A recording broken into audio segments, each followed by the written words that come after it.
Góðan daginn, mér langar til þess að bjóða okkur velkomin á þennan viðburð sem fjármála- og efnahagsráðuneytið stendur fyrir í dag, sem við köllum léttum lífið. Við viljum í dag beina sjónum okkar að því hvernig við getum, létt lífið fyrir landsmenn með því að taka betri ákvarðanir, huga að okkar upplýsingatæknikerfum, skoða það hvernig við ætlum að stunda innkaup í framtíðinni og ná markmiðum okkar til dæmis í loftslagsmálum og ná meiri hagkvæmni hreinlega með opinberu innkaupunum. Og svo viljum við líka heyra sjónarhorn þeirra sem að starfa í einkageiranum og í samskiptum við ríkið út af öllum þessum mikilvægu þáttum. Mér langar til þess að byrja á því að segja við ykkur að þetta eru ótrúlega spennandi verkefni. Þetta eru ótrúlega spennandi viðfangsefni fyrir mig sem ráðherra og fyrir okkur í fjármála- og efnahagsráðuneytinu og þeim stofnunum sem að við erum með hjá okkur til að fást við. Það eru svo stór álitamál uppi það hvernig við getum aðeins hnikað til ákvörðunum sem við erum að taka í dag og fengið út stór áhrif í framtíðinni. Og fólkið sem að við fáum til liðs við okkur í dag á þennan viðburð fólk sem að, annars vegar eins og ég sagði að koma úr einkageiranum en líka verða hér með okkur í dag Andri Heiðar Kristinsson sem að leiðtogi stafrænnar þjónustu hjá ríkinu og Björgvin Víkinsson sem forstjóri Ríkiskaupa. Og má ég bara segja að við erum ótrúlega heppin að hafa fengið til liðs við okkur út af þessum mikilvægu málum jafn hæfileikaríkt fólk með jafn mikinn eldmóð fyrir verkefninu og ég hef fundið hjá þeim og fáum til liðs við okkur þekkingu og reynslu sem að reynist okkur gríðarlega dýrmætt. Ég tel að með því að taka réttar ákvarðanir í dag getum við haft gríðarlega mikil áhrif til framtíðar en breytingin þegar farin að eiga sér stað. Þið vonandi hafi tekið eftir því til dæmis út af öllu því sem að gerast inn á Ísland.is að við erum að vinna að því að stórauka framboð opinberrar þjónustu með stafrænum hætti og ríkisstjórnin fyrir löngu ákveðið að stafræn opinber þjónusta verður okkar megin samskipta leið. Ég ætla líka að halda því fram að betri opinber þjónusta með nútímalegri lausnum eins og þeim sem að stafræna þjónustan býður upp á sé forsenda hreinlega þess. Ekki bara að tryggja ánægju fólks með samskipti við hið opinbera, heldur sú þjónusta, hvernig aðeins staðið, hvernig henni sinnt, getur beinlínis verið forsenda almennlegs trausts í garð stjórnvalda. Vegna þess að fólk hefur eðlilega væntingar þegar það farið að venjast í að geta pantað pítsuna og fengið upplýsingar það að hún sé annarkvort í ofninum eða á leiðinni í sendibíl að þá hefur það sjálfsögðu væntingar það að við nýtum okkur sambærilega lausnir, sambærilega tækni til þess að sinna erindum sem verið að reka við hið opinbera. Og ég ekki einu sinni byrjaður að ræða fjárhagslega ávinningin sem af þessu hlýst fyrir ríkið sem aftur þýðir fyrir skattgreiðendur, fyrir fólki sem heldur kerfinu okkar uppi. Ef við getum sparað fjármuni og stytt samskipta tíma með nýjum tæknilausnum, þá að opnast fyrir okkur ótrúlegir möguleikar. Þannig að við getum forgangsraðað peningum með nýjum hætti og bætt upplifunina. Náð miklu betri árangri, fengið betri yfirsýn, auki gegnsæi í öllu því sem við erum að gera. Þetta hluti af stafrænu byltingunni. Ég hef komið inn á nokkra lykilþætti og ætla að leyfa fólkinu sem að verða með okkur hér í dag að rekja dæmin verkefnin sem við erum að sinna, dæmin ávinningin sem að við getum náð fram með því að koma með réttar áherslur. Og í því sambandi langar mig til þess að láta þess getið að á undanförnum árum höfum við verið að hnika okkur í þessa átt. Við tókum þessa stóru ákvörðun að segja hreint út að stafræn samskipti verði megin samskiptaleiðin eins og ég nefndi, en það þýddi líka fleiri ákvarðanir.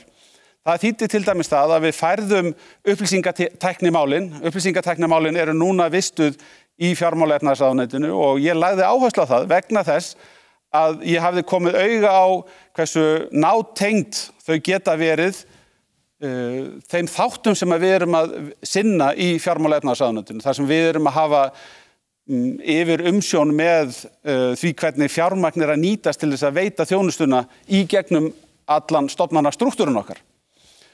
Og þó að upplýsingatæknimálum væri formlega séð komin til okkar að þá þurfti að fylgja því betur eftir hvernig við ætlum að búa þetta og liður í þeirri vinnu var að koma á fót stafrænni skrifstofu þau mál innan ráðuneytisins og ráða sérstakan leiðtoga sem að ég búinn að kynna hér til sögunar, Andra Heiðar Kristinsson sem að tekur hér til máls á eftir mér.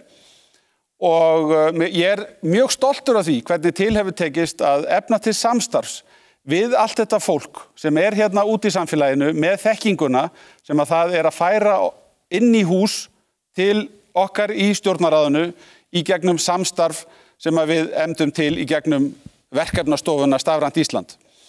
Þetta eru alls 18 teymi frá 12 fyrirtækjum sem að starfa með okkur. Þetta eru 100 manns sem að eru að hjálpa okkur við að þróa lausnirnar og hrinda þeim í framkvæmd. Þær eru að koma á þessu ári, þær komu margar lausnir í fyrra og ég í engum vafa að þær munu hafa áhrif á ykkar dagsdaglega líf. Nú, Andri kemur hér næstur á svið. Mér langar að segja við ykkur örstutt að það tiltölulega stutt síðan að hann kom til liðs við okkur, en hann hefur hrint miklu í verk á skömmum tíma. Þegar við sátum saman, ég og Andri Heiðar í upphafi, ég ætla bara að segja rétt áður en ég tók ákvörðun að fá hann til liðs við okkur, að þá hafði það ekki síst áhrif á mig til þess að sannfæra mig að hann var rétti maðurinn. Þegar hann lýsti því fyrir mér að hann hefði fletti upp hvar við stæðum gagnvart öðrum þjóðum samkeppnislega séð í stafrænni þjónustu og kom svo með samfærandi plan það að ef hann fengi fjármagnið, ef hann fengi mannskapinn með sér í lið, ef að við getum sett upp skipulagið sem væri trúverðugt til þess að fylgja okkar metnaði eftir, að þá gætum við sett okkur það markmið að komast í hóp 5 bestu þjóða á þessu sviði á 3 til 5 árum.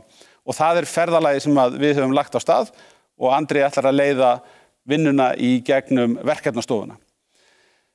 Nú, hann kemur með sína reynslu að borðinu, sína þekkingu og nýtur samstarfs við öll þessi teymi og við skulum aðeins fá að heyra hvar vinnan stendur í augnablikinu hjá Andra og hans fólki.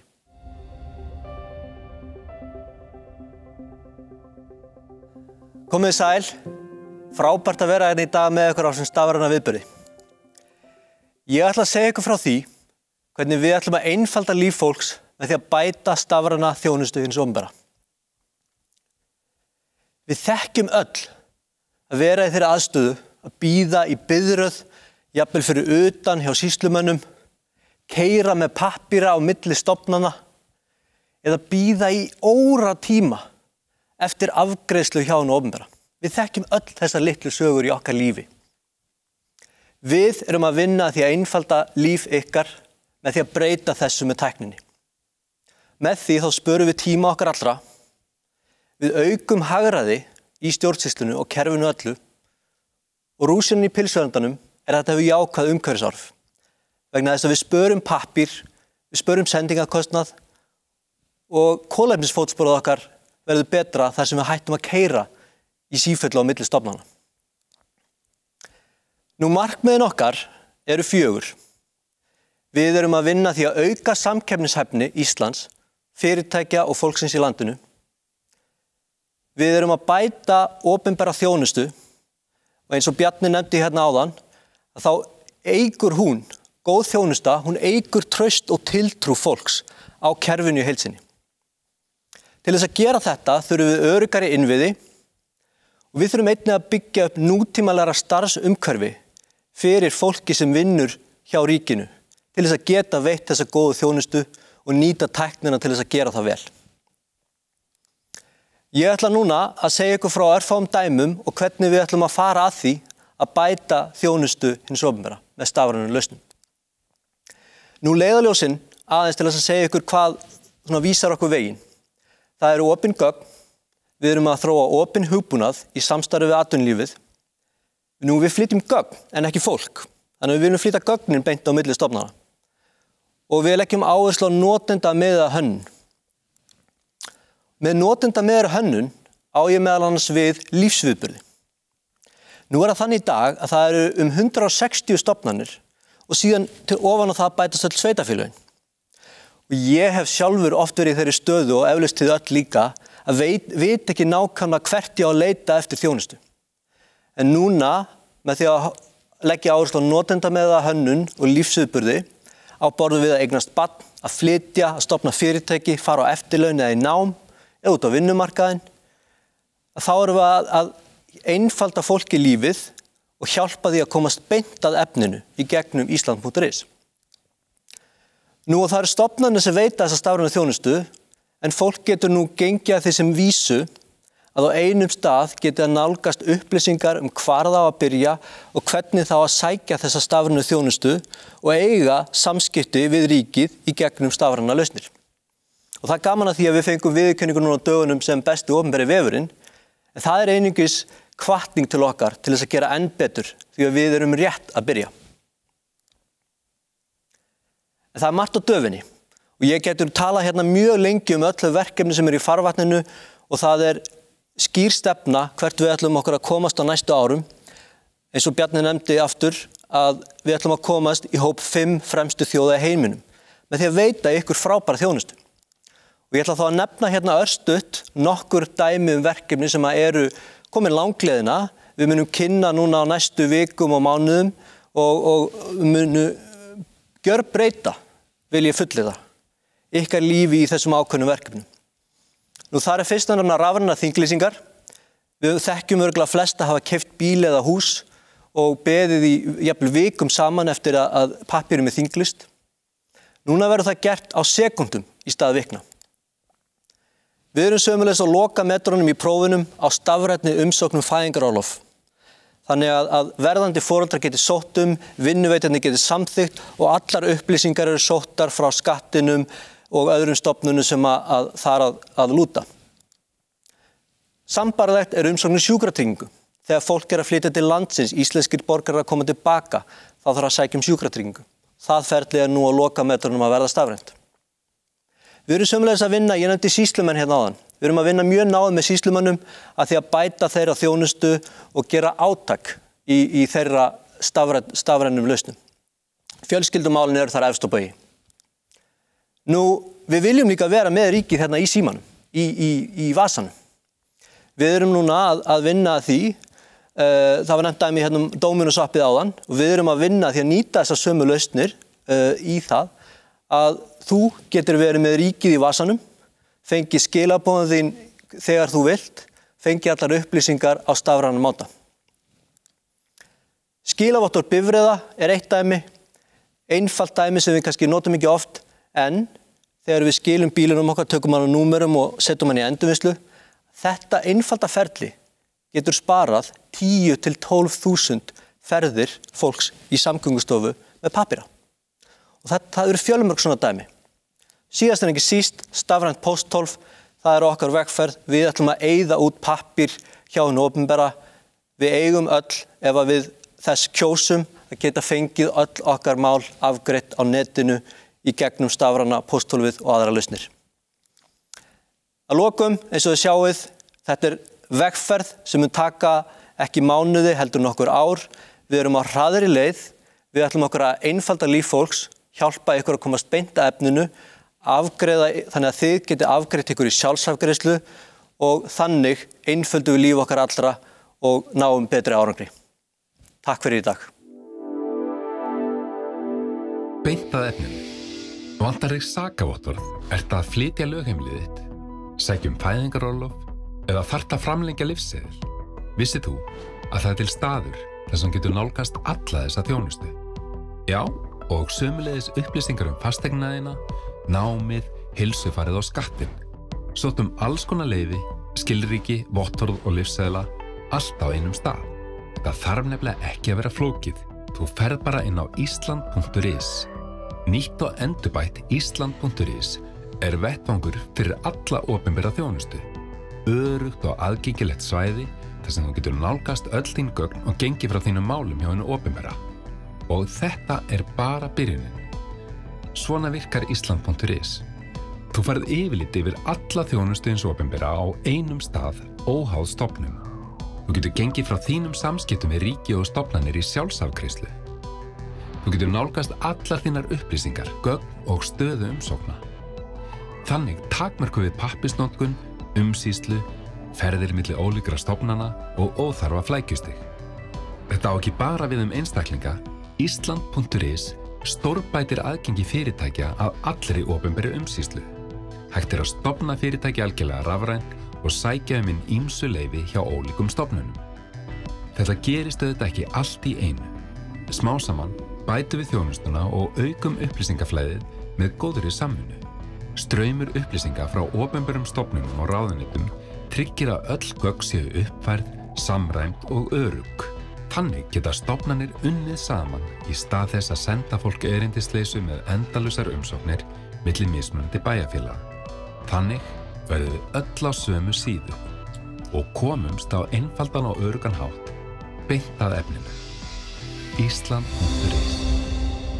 Já, við þökkum Andra fyrir áhugavert erindi og höldum áfram með léttum lífið. Við fáum til leiks við okkur hér næst aðila úr einkageiranum, Þorbjörg Helga Vigfúsdóttir, sem kemur frá Körukonnect, framkvæmdastjóri þar og eigandi og ætlar aðeins að setja okkur inn í það hvernig þeirra tækni færir okkur nær fólkinu og hjálpar okkur við að minnka sóun, auka skilvirkni í opinbera kerfinu. Mér langar bara til þess að segja svona áður en að hún tekur til máls að ég hef ótrúlega mikla trú á því að við getum haft ávinning af farsælu samstarfi við einkageirann. Að það sé ekki svo að allar góðar hugmyndir fæðist inni í stjórnarráðinu, en áskorunin kannski svo að við þurfum að búa yfir nauðsynlegri þekkingu, nægjanlegum styrk, við þurfum að sjálfsögðu að hafa okkar eigin framleiðslugetu innan hús, en við þurfum kannski að auka sveigjanleika okkar og hæfni til þess að teygja okkur út til þeirra sem að geta átt í samstarfi við ríkið og þannig held ég að við getum best leyst úr læðingi öll tækifærin sem að bíða okkar í tæknilausnum til þess að ná árangri, skapa meiri verðmæti, veita betri þjónustu, draga úr kostnaði og hreint útsagt bara hækka þjónustustigið hjá okkur. Þannig að í stuttu máli held ég að þegar hið opinbera og einkaframtakið taka höndum saman, þá gera góðir hlutir. Og við skulum hlusta núna á Þorbjörgu Helgu fara yfir hvaða tækifæri hún sér á grundvelli þeirra reynslu sem að hún býr yfir.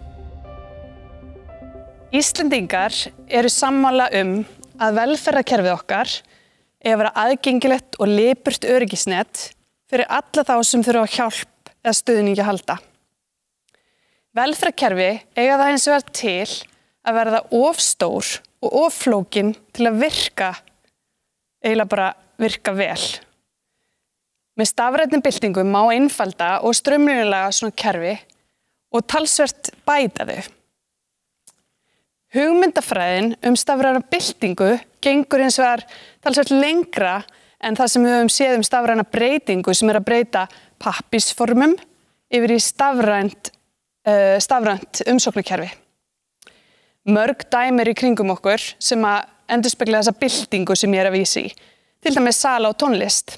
Í staðan fyrir að ég fari í strætó, út í plötubúð, kaupi eina plötu með einni hljómsveit og fari heim og vonast til að pabbi sé ekki að nota plötuspilarann, að þá fæ ég tónlistin í símann, get hlusta hvar sem og margir geta hlusta á sama tíma og enginn að skipta sér að okkur. Það sem gerist líka að ég get líka farið að selja tónlist. Það vil ég það alls ekki, en ég gæti það. Þetta endurspeglar gjörbyltingu og öllu ferli og þjónustu við viðskiptunum. Þjónustu við mig og þig og margfaldast að gæðum. Þetta nákvæmlega sama þarf að gerast í opinberum rekstri. Það þarf að hugsa byltingu, það þarf að hugsa þjónusta við íbúa alveg frá grunni. Tökum smá dæmi, nemandi í framhaldsskóla, hann kannski að bíða fram á gangi eftir að hitta starfs- og námsráðgjafann sinn. Og kannski hann bara smá stressaður að hann þekkir hana eins og fílar hann ekki. Af hverju ekki þessi nemandi með aðgengi að öllu fagfólki og stuðningsfólki, allra skólana, óháð staðsetningu? Af hverju ekki þarna tengingu heilbrigðiskerfi, tengingu kannski nemenda network, alls konar þjónusta. Leið og þetta gerist verða til upplýsingar sem bæta og auka jafnræði.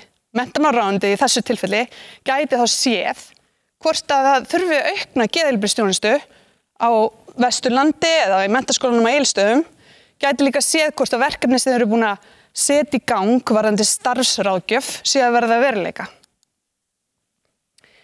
CaraConnect, fyrirtæki sem ég stofnaði með frábæru fólki, einmitt að gera þetta. Hún stafræn vinnustöð fyrir sérfræðinga sem í velferðargeiranum og heilbrigðisgeiranum og menntageiranum. Hún nýtir nýjustu tækni og tengingar til að bæta aðgengið okkar íbúana að sérfræðiþjónustu, óháð staðsetningu, skjólstæðingana eða sérfræðingana.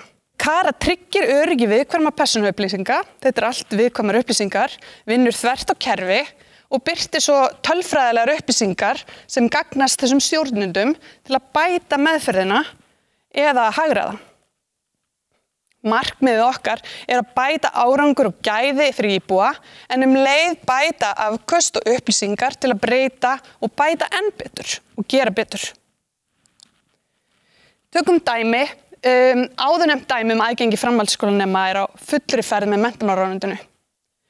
Annað dæmi eru 40 grunn- og leikskólar land allt sem fá aðgengi að frábærum talmeinafræðingum úr grunnskólum og leikskólum þar sem að þau fá talþjálfun yfir netið. Það sem magnað í þessu dæmi að skiptir ekki máli hver borgar fyrir þessa þjónustu. Það geta verið sjúkratryggingar og það geta verið sveitarfélögin og það geta verið foreldrarnir sem borga. Barnið ekki tekið úr sínu umhverfi og fært á milli staða. Sama má segja afföll á svona típiskri stofu sem að þjónusta. Þau geta verið 20–30%, en hjá þessu félagi Tröppu afföllin 8%. Góð nýting á tíma fagmanna gríðarlegur akkur fyrir samfélagið, ekki bara fyrir sérfræðinga og skjólstæðinga heldur okkur öll. Læknar Tryggingarmiðstöðvar ríkisins, Tryggingastofnunar ríkisins sjá að staðfesta örorkugreiningu í Köru og voru fljótir að nýta sér tæknina og eru núna að biðja alla íbúa út all land að gera alls konar beygjur og teygjur á netinu heima hjá sér. Það eru fjölmörg tækifæri og sem eru ónýtt, sem eru til innföldunar og tengingar og til að lækka kostnað bæði hjá Tryggingastofnun ríkisins og hjá Sjúkratryggingum Íslands. Því miður þá léttir hið opinbera ekki alltaf sporin eða léttir lífið. Til dæmis kjánulegt dæmi, en sálfræðingar sem reka fjarheilbrigðisþjónustu, þeir þurfa starfsleyfi sem að endurspegla að þeir þurfa að vera með kústaskáp og vask og svona þurrkur. Enn verra dæmi eru foreldrar sem eiga börn sem eru með Downs syndrom. Á reglubundið þurfa þeir að fara með endurmat á því að barnið sé með Downs syndrom inn til Tryggingastofnunar til þess að fá umönnunarkort og bætur. Á meðan hver einasta stofnun starfar eins og kóngur í ríki sínu og tekur eigin ákvarðanir stafrænar lausnir án tillits til heildarinnar, viðhaldast kerfin. Gott og vel, hver og ein stofnun örugglega á stafrænni vegferð og ætlar að laga ferlið innanhús. En hver það sem ætlar að laga ferlið fyrir íbúan í gegnum allt kerfið? Til þess að þetta gerist og til þess að kerfi tali saman, þá þarf þessi stafræna bylting að verða hjá hinu opinbera, en það þarf einhver að miðstýra því. Það þarf bráðvantar einhvern sem að ræður og getur tekið á skarið þvert á þessi kerfi en hefur alltaf íbúan í fyrsta sæti. Þetta einhvers konar því miður, þetta orð miðstýring. Kannski getum við notað orðið þverstýring með vegferð íbúan að leiðarljósi eina leiðin til að brjóta múrana á milli þessara kerfa. Eina leiðin til að tryggja að öryggisnett Íslendinga þéttist og styrkist. Takk fyrir. Þetta var áhugavert erindi hjá Þorbjörgu Helgu og við ætlum að halda áfram með léttum lífið. Eitt af stóru verkefnunum sem við höfum verið að sinna undanfarin misseri, undanfarin ár, að uppfæra innkaupastefnun okkar. Og ég held að sé óhætt að segja að allir sem koma þeirri vinnu sáu mjög vel hversu mikilvæg innkaupastefna okkar fyrir mörg af þeim markmiðum sem við erum að setja okkur á öðrum vettvangi kannski heldur en einmitt í fjármálaráðuneytinu. Augljós á dæmið þar eru markmið okkar í loftslagsmálum sem við höfum verið að setja okkur. Alls konar grænar lausnir sem við segjumst vilja innleiða. En til þess að það geti allt saman gerst, þá þurfum við að hugsa það hvernig við verjum þeim 200 milljörðum.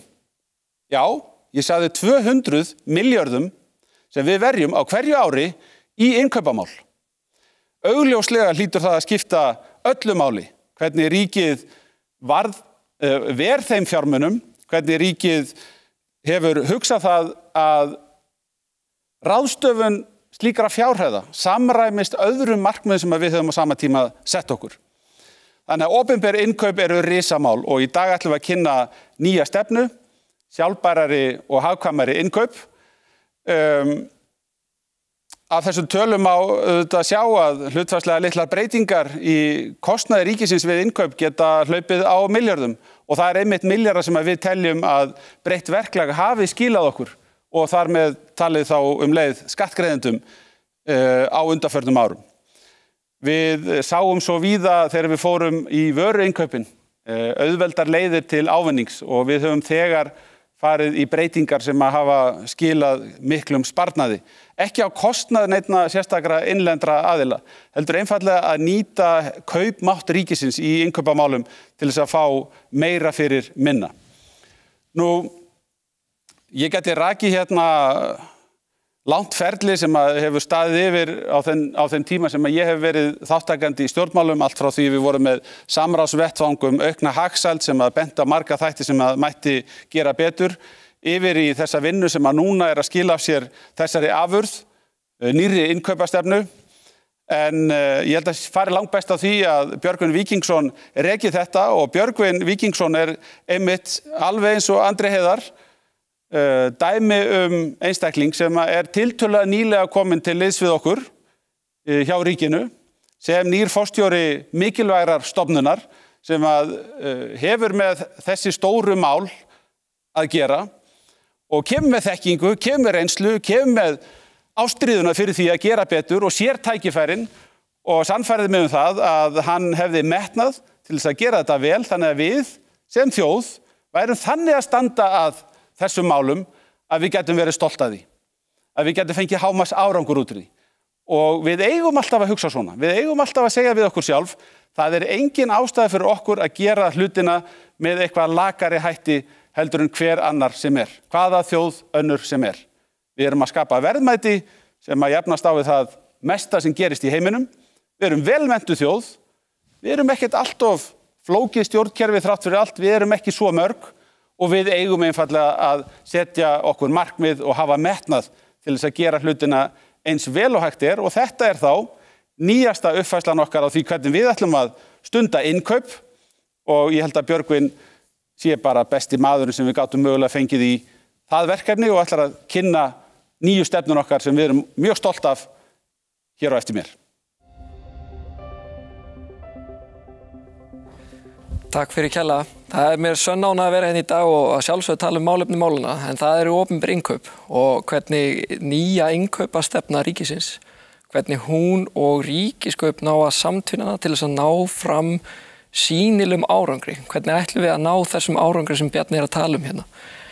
En ef við horfum yfir á þetta flókna og merkilega plagg sem heitir innkaupastefna ríkisins, þá í rauninni getum við horft á 3 þætti. Við horfum á vistvæn innkaup, við horfum á hagkvæm innkaup og við horfum á nýskapandi innkaup. Og hérna í dag ætlum ég að reyna að útskýra aðeins hvernig við hjá ríkiskaupum ætlum að breyta okkar stefnu til þess að ná fram þessum markmiðum. Og ef við byrjum bara á byrjuninni, þá erum við raunin að tala hvernig ætlum við að auka hagkvæmni. Og til þess að tala að auka hagkvæmni, þá þurfum við raunin að horfa aðeins aftur í tíman. Og við þurfum að líta tilbaka og segja hver ávinningurinn af opinberu innkaupum síðustu ára.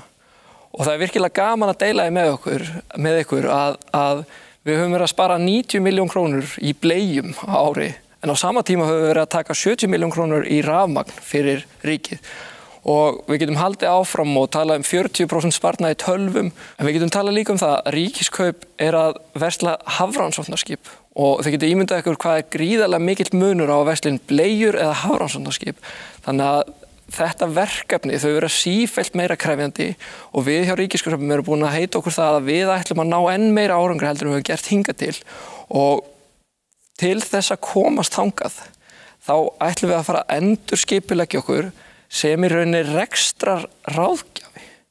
Og sem rekstrar ráðgjafi þá munum við ná að taka samstarf með markaðnum og okkar viðskiptavinum til að ná meiri árangri. Og rauninni ná meiri árangri heldur en það sem við höfum verið að tala hérna áður. Við tölum áður að við séum í rauninni að ná 1,5 til 3 milljörðum króna í sparnað á hverju ári. Við ætlum að setja markið hærra. Og til þess að gera það, þá ætlum við að innleiða innkaupakerfi, við ætlum að fara að nota gögnin, við ætlum að fara að taka samtali við stofnunar og við ætlum í rauninni að fara að breyta eins hugafarinn okkar og við ætlum að hætta að spyrja hvað lágmarksverð. Við ætlum að fara að segja hvernig náum við meira virði fyrir stofnunar og samfélagið. Og þegar við tölum að ná meira virði, þá alltaf mjög gott að horfa eins á kannski þessar glæru sem ég með hérna bakum mig, að á þessari glæru sjáum við Ríkiskaup 2.0 og Ríkiskaup 2.0 stofnun sem ætlar að hafa samband við fyrsta lagi opinbera stofnunir og öðru lagi samstarfsaðilana okkar eða byrgjana. Og við ætlum bara að fara að spurja mjög einfalda spurningu sem hvernig get ég aukið þitt virði? Og það þýðir það að við munum fara að spurja verð mikilvægast fyrir þig? Hraði mikilvægastur? Sveigjanleiki eða nýsköpun? Og leið og við erum búin að taka þennan díalóg með okkar helstu haghöfum, þá getum við farið að flokka og rauninni pæli hvernig bestu útboðin til þess að ná fram þessum mesta árangri sem við viljum. Og ef við horfum á þetta sýnidæmi sem við höfum í bakgrunnum, að þá erum við rauninni að tala það að hérna sýna stofnanirnar og byrgjanir fram á það að þeirra mesta virði hraði og sveigjanleiki. Og þá þýðir ekki fyrir Ríkiskaup að fara í útboð sem fókusar einungis á verð. Heldur við verðum að bjóða út hraða og sveigjanleika. Og þetta eina grundvallar hugmyndafræðin sem við erum að vinna með núna í Ríkiskaup 2.0 og við rauninni getum ekki stoppa þar. Af því að nú erum við búin að tala hérna umhverfisáhrifin og við verðum að rauninni að styðja græna hagkerfi líka.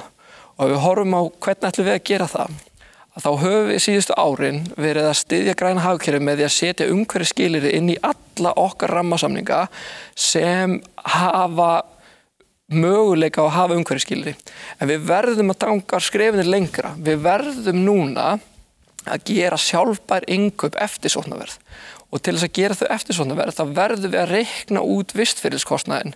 Þannig að við getum í rauninni sett það inn í útboðin og reynda átt okkur betur á hvernig ætlum við að ná þessum árangri sem við erum að tala í græna hagkerfinu. En til þess að komast þangað, þá höfum við verið að gera breytingar, að við höfum til dæmis verið að við erum að fara að vinna með vöruflokkastjórnun. Þannig að við getum í rauninni sagt hvaða vöruflokkar eru það sem skiptir máli að leggja áherslur á. Og þetta eitthvað verkefni sem við munum setja svolítið mikið púður í, að byggja upp þennan skilning á hvaða vöruflokkum við eigum að leggja áherslu á til að ná árangri. En við getum heldur ekki stoppað í vistvænum innkaupum og hagkvæmum innkaupum. Heldur við verðum líka að fara að spurja okkur þessa spurningu, hvað eru nýskapandi innkaup? Og hvernig ætlum við sem Ríkiskaup og sem ríkið að vera framsækin og þorin? Og til þess að við séum framsækin og þorin, þá verðum við bara að byrja einhver staðar.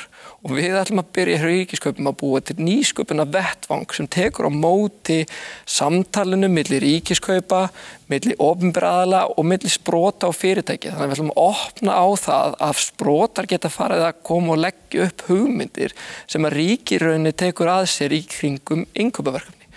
Og þetta mjög nýtt á nálinni hjá okkur og við erum alveg eftir að finna út úr hvernig við ætlum að gera þetta, en þetta klárlega framtíðin. Og við verðum að þora því að prófa að taka svona vettfangu upp og keyra hann áfram. En ef við horfum aðeins tilbaka, þá þetta rosalega mikið sem við erum að tala um. Við erum að tala um mikla breytingar. Og þá þarf maður alltaf að spyrja sig hvernig ætlum við að gera þetta, hvernig ætla Ríkiskaup að gera þetta. Og til þess að útskýra það, þá ætlum ég að bjóða ykkur bara aðeins inn í sýnina hjá Ríkiskaup 2.0 og sú sýn einfaldlega gameskip. Við ætlum að fara í geimferð saman. Við ætlum að byggja upp Ríkiskaup út frá því að byggja upp traustan grunn, við ætlum að auka okkar færni, við ætlum að vinna með vistvæn innkaup, við ætlum að ná í gögn, við ætlum að vinna með gögnin og betur en það, við ætlum að setja gögnin út á við, þannig að allir geti fylgst með hvaða verkefni verið að vinna í og hvernig við að spara pening fyrir samfélagið. Og ef við horfum aðeins á þetta gameskip sem alveg stórskemmtilegt, þá eitt lykilatriði hérna að við sem Ríkiskaup, við erum búin að ákveða það að við ætlum að vera hreyfiafl í opinberum rekstri og við ætlum að taka með okkur þessa innkaupastefnu, hagkvæm, nýskapandi og vistvæn og við erum búin að setja hérna 3 geimfara sem að koma með okkur í þetta gameskip og þeir ætla með okkur alla leið þannig að við drögum okkur öll saman og ætlum að klára þetta sem Ríkiskaup 2.0. Takk fyrir. Já, við þökkum Björgvini fyrir og já, það óhætt að segja að það í mörg horn að líta hjá þeim sem að sinna þessum stóru verkefnum hjá okkur.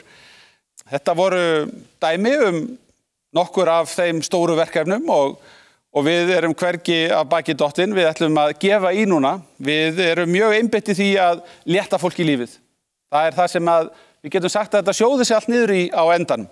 Létta fólki lífið, gera hlutina með hagkvæmari hætti, skilvirkari hætti, með ódýrari hætti en samt betri og bæta upplifun af því að eiga í samskiptum við ríkið. Ég vil sérstaklega þakka þessu flotta fólki sem að hefur haldið uppi þessum viðburði hér í dag. Mér langar að þakka ykkur fyrir þáttökuna og að sýna okkur áhuga á því sem að, já, mér finnst vera eitt af því mest spennandi sem að gerast í opinbera rekstrinum í dag. Hvernig getum við stýrt fjármagninu betur, tekið betri ákvarðanir, nýtt tæknina, bara náð meiri árangri fyrir okkur öll. Þetta eru óbóðslega spennandi og skemmtilega hlutir að fást við og það traustveikjandi að hafa svona góðan hóp í kringu sig sem að sinna þessu frá degi til dags. Ég vil segja við ykkur að það skiptir okkur máli að fá endurgjöf út af því sem við erum að gera og jafnvel þótt við sjáum á könnunum sem gerðar hafa verið að það ágætis ánægja með opinbera þjónustu, svo við getum séð hérna á þessari mynd, en við höfum metnað til þess að gera betur og það myndi hjálpa okkur að fá sem flest ykkar til þess að fara inn á vefinn Slido og segja okkur aðeins það hvernig þið viljið að staðan verði eftir 10 ár. Nú það komið að lokum hjá okkur hér í dag. Ég vil enn og aftur þakka ykkur fyrir áhugan og þakka ykkur fyrir þáttökuna og hvet ykkur til þess að gefa okkur þessa endurgjöf. Það sem við höfum verið að ræða hér í dag eru stór mál. Þau geta skipt máli fyrir okkar nánustu framtíð, geta skipt máli fyrir okkur öll varðandi aðeins lengri framtíð af því hvernig við náum árangri í því sem við erum að gera saman. Og þetta eru líka mál, höfum það hugfast, sem að hafa og geta haft verulega áhrif á það hvernig við skilum samfélagin okkar til framtíðar kynslóða. Það einfaldlega vegna möguleikana sem að fæðast með tæknilausnum, komið að því sem að maður gerir stundum með símanum sínum, maður tekur hann upp úr vasanum og maður fær skilaboðum það að maður þurfi að uppfæra hugbúnaðinn. Sá sem samdi hugbúnaðinn hefur komist að því á grundvelli reynslunar að það séu atriði sem að geta bætt upplifun mína að því að nota viðkomandi forrit. Og ég held að við séum bara nákvæmlega að fara að gera það hér með þessum verkefnum sem við höfum verið að ræða í dag. Við erum að uppfæra hugbúnað ríkisins, við erum að taka í gagnið nýjan hugbúnað og uppfæra önnur kerfi okkar til þess að bæta ykkar upplifun og létta ykkur lífið. Takk fyrir samverun í dag.